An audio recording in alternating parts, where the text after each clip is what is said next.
Estamos de volta com o Band Cidade para destacar as eleições 2024.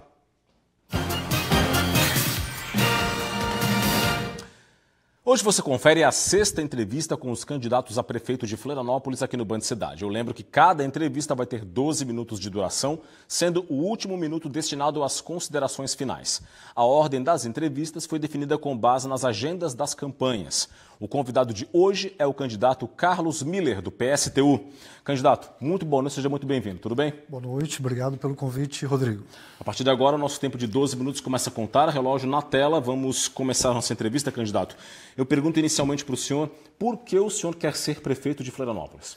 Bem, não é uma decisão meramente individual. O PSTU está lançando candidatos em vários municípios, Brasil afora, e nós temos uma reflexão a fazer no sentido de que hoje existe um plano em andamento.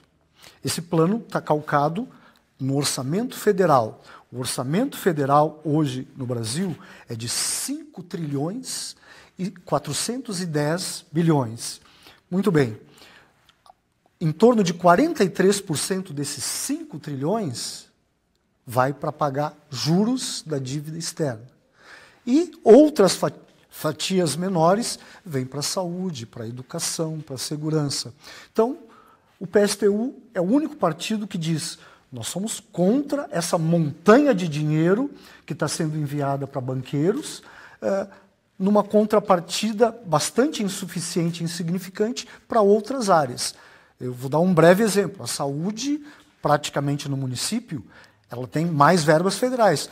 Se nós invertêssemos essa lógica, nós teríamos muito mais verbas, uma situação muito mais agradável, mais tranquila para a população florianopolitana. E assim há entre vários outros exemplos. Candidato, vamos começar a falar então de propostas. Eu quero começar com um tema que mobiliza toda a sociedade da capital do estado, que é a mobilidade urbana. Quais são as suas propostas para essa área?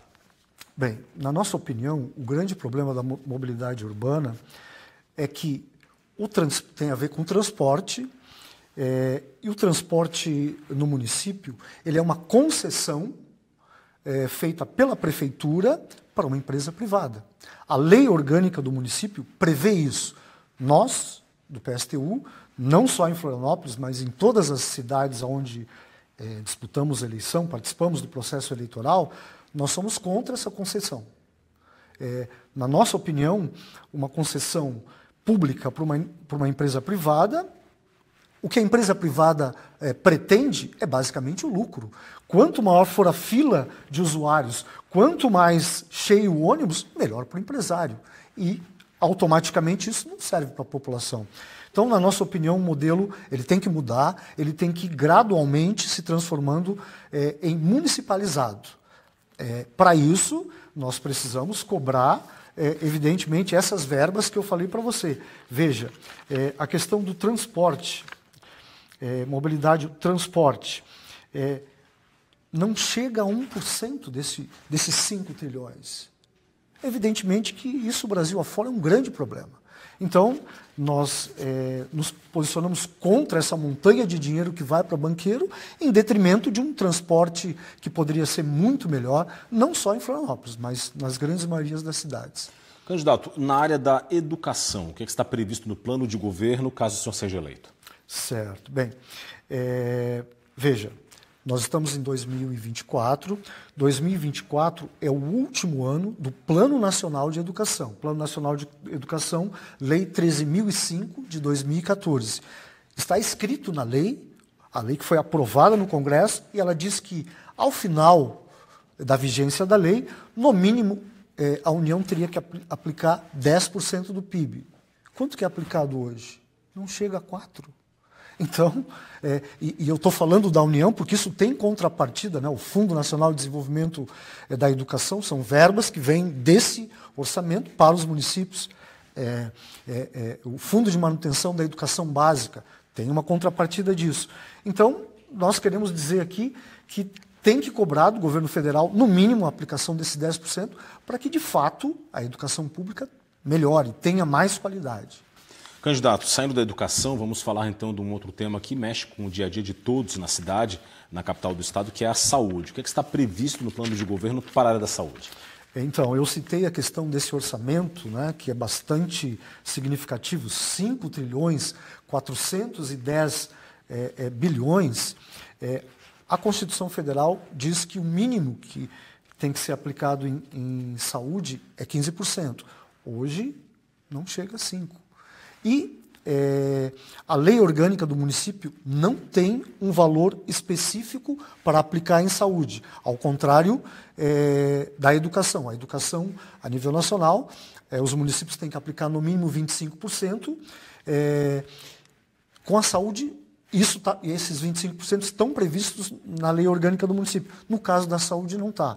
Então, primeiro, a gente tem que cobrar firmemente, aonde nós estamos participando, nós estamos cobrando do governo federal que aplique no mínimo esse valor, e nós achamos que também é possível discutir. Nós propomos a ideia de conselhos populares, que sejam organizados a partir das comunidades em Florianópolis, para que, de fato, os moradores, os trabalhadores, possam decidir. E nós achamos que tem que ter um percentual na lei orgânica do município, que hoje não tem. A verba é praticamente federal, o município faz um serviço de complementar, né? É assim que está escrito na lei orgânica do município, é um serviço complementar. Bom, candidato... Geraldo, tem mais uma coisa muito importante que eu não posso deixar de falar. O ministro Fernando Haddad e a ministra Simone Tebet têm falado aí na imprensa, isso não aconteceu, esperamos que não aconteça. Eles têm dito que é preciso desindexar as verbas constitucionais da saúde e da educação. Esse desindexar é uma palavra que vem lá do jargão neoliberal, da equipe econômica do Fernando Henrique, e que agora está aparecendo de novo. E que, na prática, significa não aplicar esses valores mínimos. Isso não foi aprovado ainda e nós queremos nos posicionar contra isso. Hoje, com as verbas mínimas previstas, na nossa opinião, não está bom, que dirá se tirar essas verbas.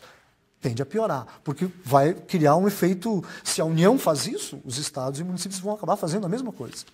Bom, candidato, vamos sair então do tema saúde, vamos passar a falar da população de rua, que é um problema na capital do estado, de ordem social, de ordem de segurança pública, enfim.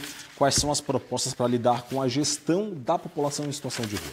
Bem, Rodrigo, veja, essa questão das pessoas em situação de rua, na nossa opinião, isso tem a ver com um problema que não está só em Florianópolis.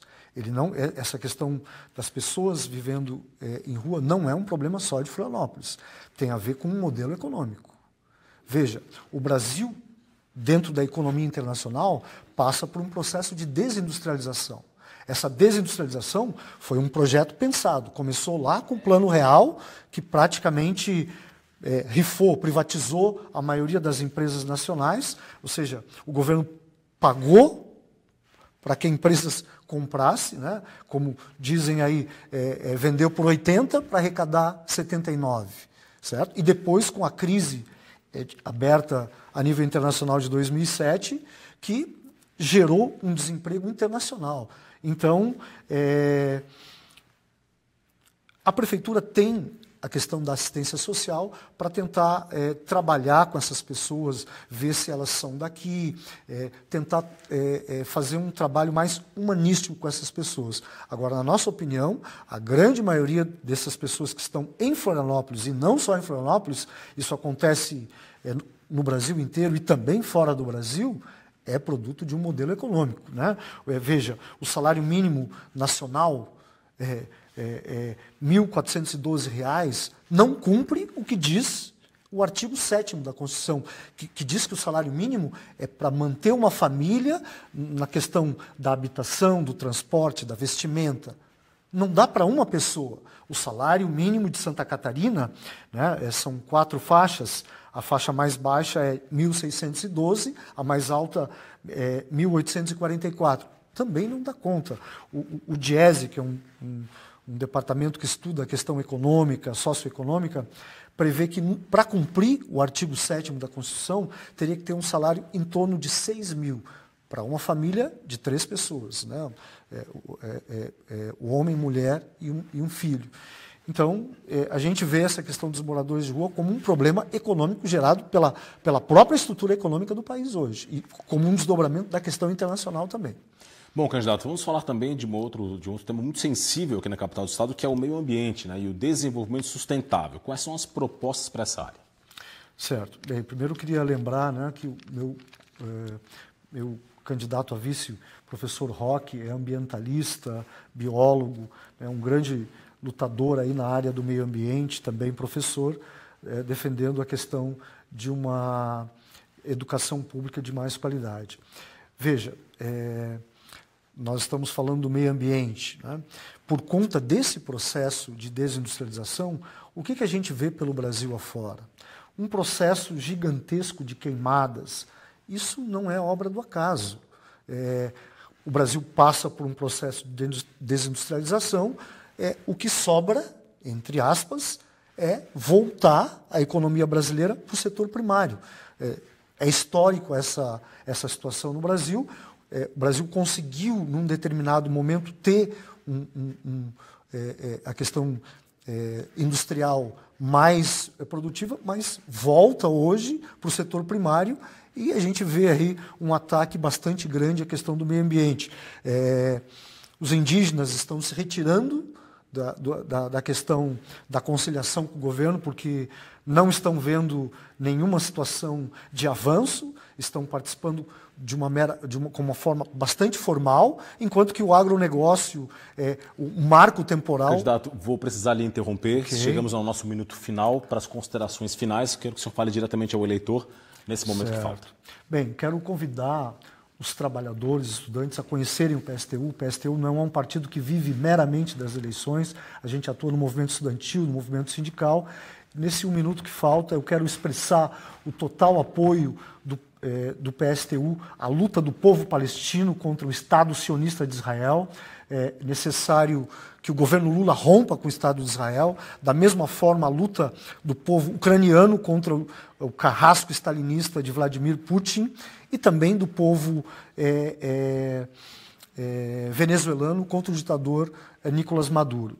Então eu quero que conheçam o PSTU, participem do PSTU, conheçam os nossos candidatos, MEG, mulher, negra, estudante, 16016, Carlos Bruno, professor, ativista da educação, 16 Candidato, mil. Terminamos o nosso tempo, infelizmente, devido à isonomia, sou obrigado a lhe cortar nesse momento, mas agradecemos muito a participação do candidato Carlos Miller, do PSTU, aqui no Band Cidade. Muito obrigado, boa sorte na campanha. Muito obrigado, Rodrigo, muito obrigado pelo convite. Muito bem, vamos em frente. Amanhã o nosso convidado aqui no estúdio vai ser o candidato Dário Berger, do PSDB, portanto, não perca.